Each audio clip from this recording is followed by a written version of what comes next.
Bonjour, bonjour. La dernière vidéo, c'était la dernière chronique cosmique, et puis là, on va quand même parler de la pleine lune de demain, parce que je suis en retard. Je ne savais même pas si j'allais la faire, cette vidéo-là, mais quand même. J'avais envie de vous parler un petit peu de cette pleine lune en taureau qui va nous apporter bien des choses et beaucoup de travail intérieur, beaucoup de grandes transformations et de grandes difficultés en vérité, hein, parce que c'est pas si simple que ça. La pleine lune en taureau, je l'ai intitulée Que devons-nous affronter? On pourrait ajouter aussi Que pouvons-nous ressusciter?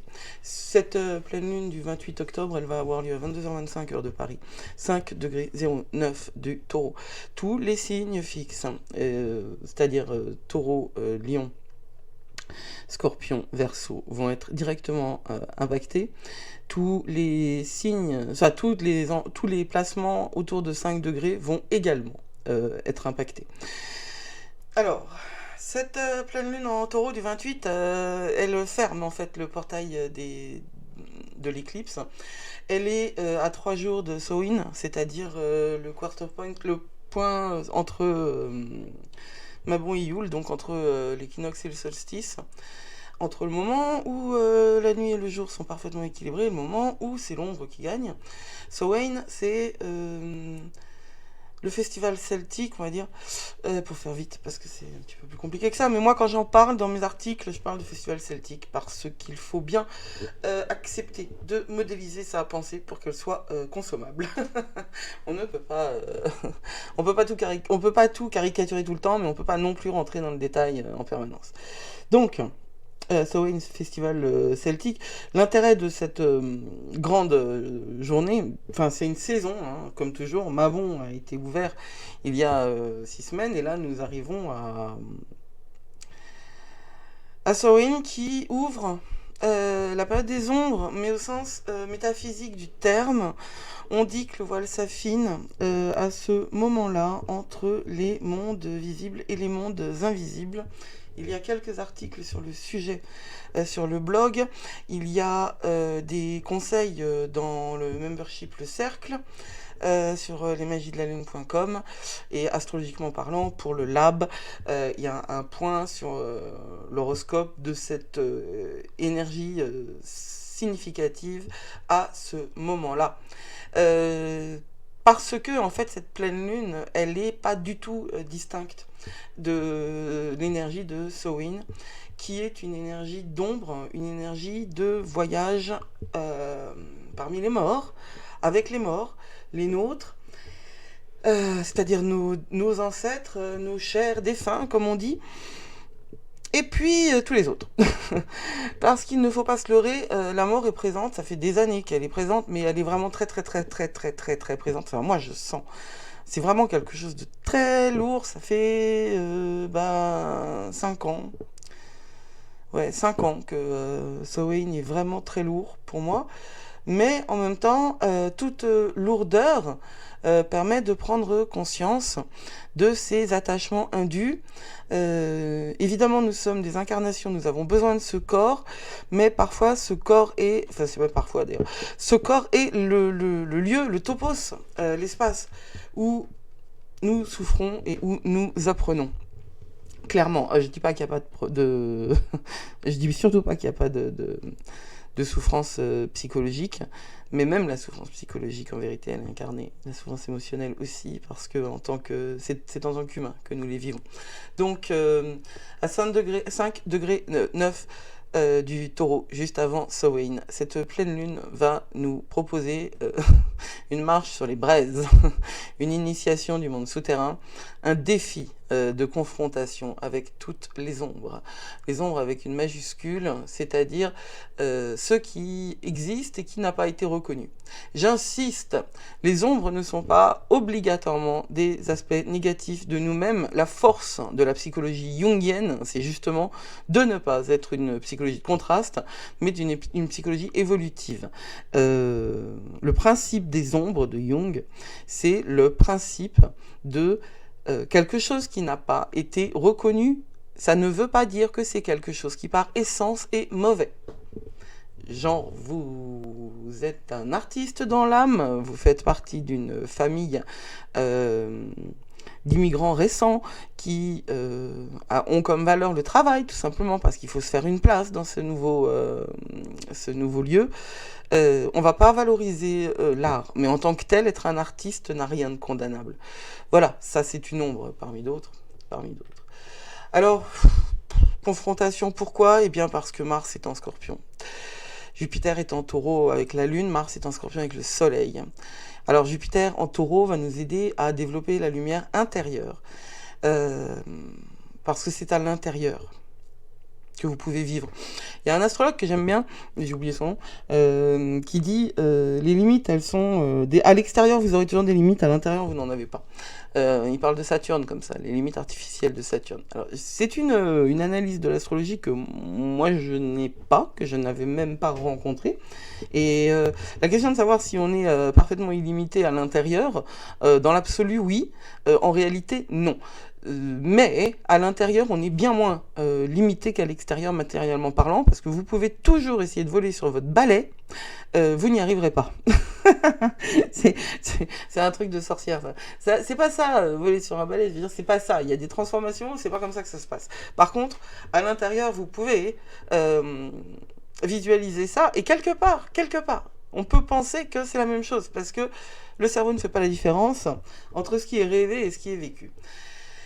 Alors, il était une fois cette éclipse-là, lunaire, parce que cette pleine lune en Taureau, elle est évidemment avec éclipse. Il était une fois cette éclipse-là qui promettait de révéler la lumière intérieure de chacun. Cette lumière qui va nous permettre de tout rendre possible. Nos aspirations, nos valeurs, nos priorités, nos vertus pourraient être illuminées et amplifiées par cet événement céleste. Cependant, pour accéder à cette lumière, nous devrons plonger profondément en nous-mêmes. Mars est en Scorpion et Mars est conjoint à Mercure et l'ensemble est quasi conjoint au Soleil. Parce que là, je prends des orbes relativement larges. J'ai tendance à mettre 3 degrés d'orbe pour moi parce que je suis un petit peu obsessionnel, mais 5, ça le fait. Donc, on va parler de conjonction. Hein, c'est quand même vachement proche. Tout ça. Mars est dans le signe du Scorpion et ça va ça va donner de la puissance en fait à nos côtés les plus sombres et à la force indomptable du Scorpion. L'ombre peut nous effrayer parce qu'il y a des tendances violentes. Hein. L'association de Mars et du Scorpion, c'est violence, manipulation, peur. Mais l'éclipse, elle va nous donner également l'opportunité de manifester notre sagesse intérieure justement, qui peut être émancipatrice, concentrée, engagée à prendre des mesures alignées avec notre croissance personnelle, avec nos vertus. Cette énergie cosmique nous invite à faire consciemment tout ce à quoi nous avons eu peur de nous confronter, mais que nous savons être bénéfique pour notre évolution. Vous entendez ça? On veut pas, globalement, hein? On veut pas, et ben on va être obligé. Alors, soit on le prend, soit on le rejette, et si on le rejette, on continue. Si c'est dans cette situation-là que vous êtes, ne vous en voulez pas, c'est la pure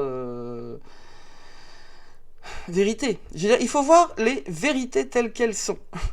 Et une vérité et une autre peuvent cohabiter alors même qu'elles n'ont pas exactement la même teneur. C'est ça la force de l'humain aussi. L'influence de Mars en Scorpion va allumer cette passion-là en nous, mais il va falloir qu'on choisisse. Vous entendez? Vous ne vous faites plus porter. Si vous vous faites porter, ça va vous retomber dessus. Il faut choisir comment canaliser cette puissante force intérieure. Si quelque chose est prêt à être régénéré, parce que là on est vraiment dans la partie que devons-nous affronter? Nous devons affronter, regardez-le, ici on a le Possi Scorpion et en face on a le Possi Taureau Bélier. On est dans un affrontement. Là on a Uranus, on a Jupiter, on a la Lune, on a le nœud sud et on a Chiron. En face on a le nœud nord, on a... non c'est l'inverse, hein. Waouh Judith, ça c'est le nœud nord et ça c'est le nœud sud, pardon. Le nœud sud, le Soleil, Mercure, Mars et le Vertex. Globalement, c'est deux équipes, celle qui va nous parler du passé et celle qui va nous parler de l'avenir, celle qui va nous parler de là d'où on vient et celle qui va nous parler de là où on va. là où on va. Et il faut choisir là où on va. On est en conscience. On doit être en conscience. Il n'est pas nécessaire de mettre fin à tous les projets, hein, à toutes les relations, juste parce que c'est compliqué. Non, non, non. Il faut accepter qu'un cycle se clôture et accepter de le clôturer avec compassion, bienveillance, grâce et humilité. Parce que ça, c'est le top de ce qu'il faut faire. Grâce et humilité, évidemment, toujours, hein, toujours, toujours, toujours. Donc, on a beaucoup de choses à créer à ce moment liminal de notre vie. C'est un moment liminal à la fois pour nous en général, mais à la fois pour l'univers. Je veux dire, c'est peut-être un peu excessif, mais non, ça l'est pas, parce que ce qu'on va faire maintenant, ce qu'on fait maintenant, c'est ce qui va changer dans la vie de tout le monde. Dans les 10 ans à venir, le monde n'aura rien à voir avec ce que c'est maintenant. C'est révolutionnaire ce qu'on vit, mais pas révolutionnaire au sens où ça... c'est révolutionnaire...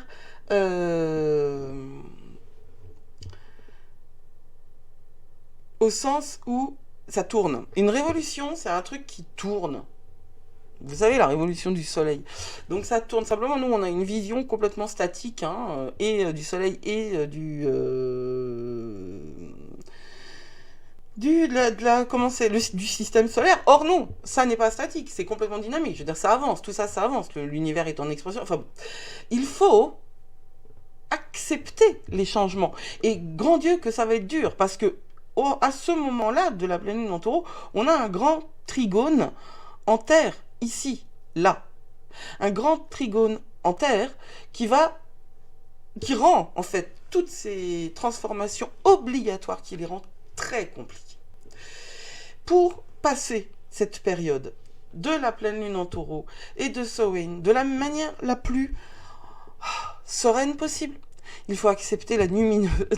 En fait, voilà, le lumineux. Bon, c'est pas un nouveau mot, mais je l'ai jamais employé dans mes vidéos. C'est la conscience de quelque chose de supérieur. Ça aussi, ça fait partie de la dimension jungienne de la manière dont je vois les choses. C'est fondamental, la confiance. C'est fondamental, la confiance. Parce que on n'est pas fait, l'humain n'est pas fait pour aller aisément, facilement, allègrement vers le pouvoir individuel. Et en ce moment, enfin voilà, avec Saturne rétrograde en Poisson et Pluton qui a rétrogradé en Capricorne, suffisamment, merci beaucoup. On est vraiment dans un délitement total de toutes les structures. Regardez, enfin voilà, un délitement total de toutes les structures politiques. La dimension démocratique n'est pas l'élément le plus mis en valeur actuellement. Et partout, hein, la guerre est à nos portes. Alors ça, je n'ai pas la moindre idée, je ne veux pas regarder, moi personnellement en ce qui me concerne. Je pense que c'est pas une question de ne pas savoir, c'est une question que tout est potentialité. Et que réellement, plus je travaille l'astrologie et plus je pense que, et parce que je pense que c'est très très spécifique à notre période aussi, il est fort difficile de choisir. Parce que l'astrologie, c'est l'expression, tout là-dedans. Hein, tout peut devenir, tout peut s'avérer et tout peut rester potentiel. C'est comme dans votre vie, je veux dire, c'est comme dans votre réalité à vous, c'est comme dans votre thème à vous. Hein. Vous ne portez pas de manière expansive toutes les graines qui sont dessinées sur votre thème de naissance. Et moi, ce que je vois particulièrement, et ça c'est Uranus rétrograde, et ça c'est Saturne rétrograde, et ça c'est Pluton qui a été rétrograde super longtemps. Ce que je vois, c'est que ce qui était statistiquement, en fait, quelque part, la solution la plus possible, eh bien maintenant ça n'existe plus. Les choses se dissolvent Et il est très très très très difficile de se projeter dans l'avenir. En revanche, comme je l'ai déjà dit, je sais que dans 10 ans, les choses seront absolument et complètement différentes. Mais sur un plan individuel, parce qu'en fait, on est un ensemble, on est un groupe hein, d'individus, et il faut qu'on se prenne en considération comme individu, parce que si on se prend en considération comme masse, là c'est la mort, hein. C'est fini. Hein. C'est le très très très très mauvais très très mauvais versant du Verseau qui serait mis à l'honneur. Pluton va arriver en Verseau, il faut qu'on soit conscient quand Pluton arrive en Verseau qu'on est tous des individus avec une conscience, avec une volonté, avec un pouvoir avec un grand P à l'intérieur, et qu'on n'est pas les victimes de ceux qui savent manipuler. Voilà. Et pourtant, il va y en avoir de la manipulation. Là, maintenant, tout de suite. Il y en a un max de manipulation. Et je n'ai pas comment dire, il n'y a pas de personne précise. J'ai l'impression que c'est absolument général. Que c'est absolument partout. Et que c'est à l'intérieur de nous comme à l'extérieur.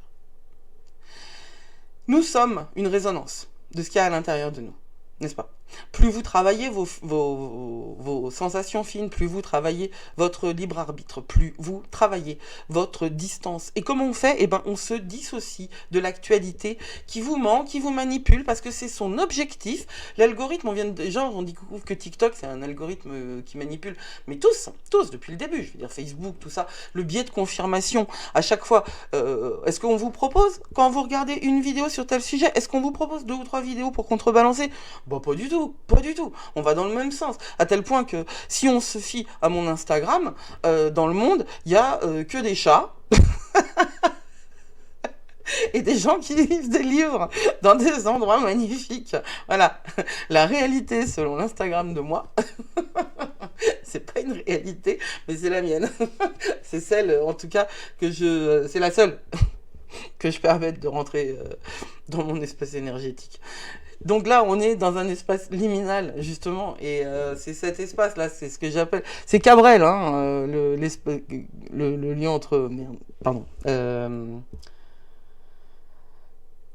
Entre vous et le ciel, ça vient d'une chanson de Cabrel, mais là, évidemment, je l'ai mangé, je l'ai perdu. Donc, cet espace liminal actuel, parce que Samhain, s'il y a bien un moment où dans la roue de l'année, où on est véritablement en espace liminal, c'est Samhain. La notion d'espace liminal, elle est super développée dans tout ce qui est réflexion païenne, et à cet égard, s'il y a un livre que je peux vous conseiller, je le mettrai en commentaire. C'est un livre qui s'appelle La Voix du paganisme, je crois, de John Beckett. Et c'est un truc qui a été traduit, hein, cool, et qui réfléchit justement, qui fait, qui moi est complètement dans ma ligne, c'est-à-dire qu'il n'y a rien qui soit utilisé en copier-coller, il n'y a rien qui soit non intégré, non transformé et non réfléchi. C'est un livre extraordinaire, en fait, pour qui a envie d'embrasser les mystères plus grands que lui, avec de l'amour, avec de la compassion, avec de la grâce, avec de l'humilité, encore et toujours. Mais moi, ce que je vous dis là, c'est que dans cette période de pleine lune, dans cette période-là où on est à la pleine lune, c'est toujours l'opposition entre le ciel, entre le soleil et la lune. C'est l'opposition entre l'énergie féminine, l'énergie masculine. C'est une opposition de type dialogue. On est obligé d'être l'un en face de l'autre pour danser. On est obligé d'être l'un en face de l'autre pour se parler. Et on est obligé d'être l'un en face de l'autre pour se voir. Sauf que ça, c'est un point de vue tunnel, hein, c'est un point de vue dirigé, et en plus, comme je vous le disais, il y a Possila et Possila, genre, c'est West Side Story, cette affaire, parce que de chaque côté, les arguments, les valeurs, les motivations sont bien différentes. Mais West Side Story, c'est la plus belle histoire du monde. Enfin, ça, c'est mon côté... éminemment romantique. Je peux pas voir West Side Story sans pleurer. Je pleure de la première minute à la dernière minute. Ça me fait trop rire parce qu'en vérité, je pleure pas beaucoup. Mais je pleure devant West Side Story et 2-3 pubs. Voilà. Ce que c'est que d'avoir un cerveau bizarre. Et c'est vraiment très cool maintenant de le savoir parce que pendant longtemps, je me suis vraiment dit que j'étais complètement taré. Donc, il est très important à ce moment-là de cultiver ce que ce qui vous apporte de la sécurité à l'intérieur de vous. Mais quoi? Je parle de quoi? Je parle de paradoxe, n'est-ce pas? Donc, on cultive la sécurité à l'intérieur de soi, tout en acceptant qu'il puisse y avoir de l'espace pour l'inconnu sauvage. J'aime bien l'inconnu sauvage. C'est le numineux. Le numineux, c'est justement tout ce qui est plus fort que vous, plus grand que vous. C'est une dimension du divin et qui a comment dire, un concept, non, une notion, une atmosphère, une saveur inquiétante. C'est pas le Dieu, tout est amour, etc. Le numineux, c'est vraiment ce que Jung en parle comme de cette présence autour de nous qui a une dimension inquiétante. On le sait que l'univers est plus grand que nous. Que nous, je veux dire, en tant que moi, je me touche les mains là, vous ne le voyez pas, parce que voilà. Mais ça dépasse largement nous. Nous. Ça dépasse largement nos mains, nous. Donc, il est vraiment très important pour vous de considérer que cette période-là, qui est très lourde, elle va vous donner la possibilité d'affronter vos peurs. Mais alors, il faut les affronter avec courage. Alors, comment on fait quand on est débordé, hein? L'idée, c'est... Je vais suivre mon texte, parce que en général, quand je fais un texte, il est mieux construit que quand je me lance dans l'improvisation. Donc, la première des choses, c'est faire un inventaire personnel. Faire une pause, réfléchir à ce qui est important pour vous. Valeurs, vertus, hein? Objectif, aspiration. L'éclipse lunaire, ça sert à ça. Connectez-vous avec ces aspects essentiels de vous-même. Vous marchez sur des braises à l'intérieur de vous, mais pas pour rien. Pas pour faire plaisir à un gourou, pas pour vous faire montrer, c'est pour vous.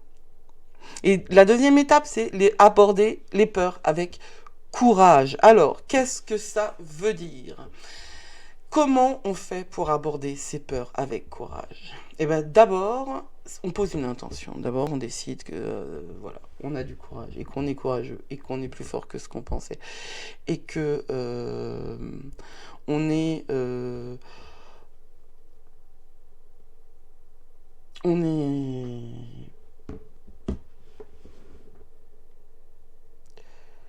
en conscience. Qu'on est capable de regarder ce que l'on est sans projeter les fautes sur les autres. Si on pose cette intention-là, ça c'est une intention de courage. Reconnaître que... Pourquoi? Parce que c'est reconnaître qu'on l'avait fait avant. Hein. Donc, identifier les peurs qui vous retiennent. Il y a du shadow work pour ça. Shadow work, c'est un mot vraiment très puissant, mais c'est un travail aussi vraiment très puissant. Mais le journaling, ça peut aussi aider très fort. Donc, connectez-vous avec vos peurs et considérez vos peurs comme des opportunités de croissance. Parce que vous pouvez, grâce à cette éclipse lunaire, nourrir votre courage intérieur et transformer vos peurs en connaissance, ne serait-ce qu'en connaissance déjà. Et puis aussi la sagesse intérieure. Méditez, réfléchissez, cherchez des questions, des réponses profondes. J'aurais tendance à dire attention, on peut se laisser aller, surtout si on est directement touché par le taureau, le lion, le verseau et le scorpion. On peut se laisser aller à étourdir ce dialogue difficile avec nous. Hein? On peut avoir envie que ça se taise. On n'a pas envie de revivre des choses. Alors, il va pas s'agir... Bon, c'est éminemment karmique, tout ça, les enfants. Mais il va pas s'agir non plus de revivre des événements du passé. On n'est pas... Bon, Chiron est activé, mais pas... Chiron n'est pas activé directement par ça. Il y a juste un petit carré avec la croix de fortune. Donc, c'est un truc qui peut se jouer ponctuellement dans votre vie. Mais c'est pas la grosse vibe, hein, là, de revenir avec les blessures du passé, etc. Non, le gros truc, c'est d'assumer, d'affronter ce qui est en nous. C'est pas regarder vers le passé, c'est regarder vers l'avenir, quoi. En l'occurrence, c'est une pleine lune. Et c'est une pleine lune avec éclipse. Donc, on est dans un double langage. On est dans les ombres des ombres. Et ça vient pas du passé. Si ça vient d'un passé, il est quasiment archétypal. Mars en Scorpion va nous permettre d'utiliser tout ça pour avancer. Et donc, le sentiment de sécurité, j'insiste, hein, encore une fois, il y a un article de blog que vous pourrez lire là-dessus parce que je veux faire une vidéo assez courte et que je suis déjà à 25 minutes. Que devons-nous affronter et que devons-nous ressusciter? Eh bien, vous devrez ressusciter en vous tout ce qui est vous. Et ensuite, cultivez ce qui est le vous que vous voulez être plus tard, à l'intérieur d'un cadre de compassion, de vertu, de grâce et d'équilibre. C'est un moment où on peut se débarrasser des oripeaux anciens, c'est un moment où on peut brûler nos doutes, on peut brûler nos désirs absurdes. On peut dire au revoir, non seulement aux histoires, mais aux rêves associés aux histoires, pour aller sur quelque chose d'autre. Aller vers quelque chose, mais quelque chose d'extrêmement puissant. C'est-à-dire qu'on est dans une dimension quasi idéale là-dedans. Hein. C'est une résurrection personnelle. Elle ne peut exister que si vous avez confiance. Vous avez confiance parce que vous avez le pouvoir. Vous êtes prêt à embrasser le changement. Avec ça, vous pouvez. Hein, si vous vous battez pas contre vous, si vous vous battez pas contre les autres, si vous arrivez à le faire taire, lui là, le Mars, Mercure. Si vous arrivez à ne pas rentrer dans le combat, vous pourrez utiliser cette passion là pour vous transformer, pour avancer vers la renaissance. Alors, il va y avoir des communications de manière... vous voyez là, Neptune rétrograde, il est en trigone à Mars. Donc, ça va communiquer aussi par les rêves. Ça va communiquer par les signes. Ça va communiquer par tout ce qui est intuitif. Mais ça aura une couleur très particulière. Suivez votre propre voie, même si elle semble différente des autres. N'oubliez pas que vous êtes bien plus que ce qu'on veut vous faire croire en ce moment. Et vous êtes bien plus fort, et le monde a besoin de vous. Et cette vidéo sera donc la dernière pour moi, puisque je vais faire des choses encore pour les memberships, mais pas pour YouTube, je pense. Peut-être un truc sur Sowini encore, j'en sais rien. Allez, je vous souhaite une très belle pleine lune. Je vous souhaite beaucoup de courage. Et on se retrouve de l'autre côté. C'était Judith des Magies de la Lune. Prenez soin de vous, le monde a besoin de vous. Et vous êtes plus fort que vous ne croyez. Blessed be.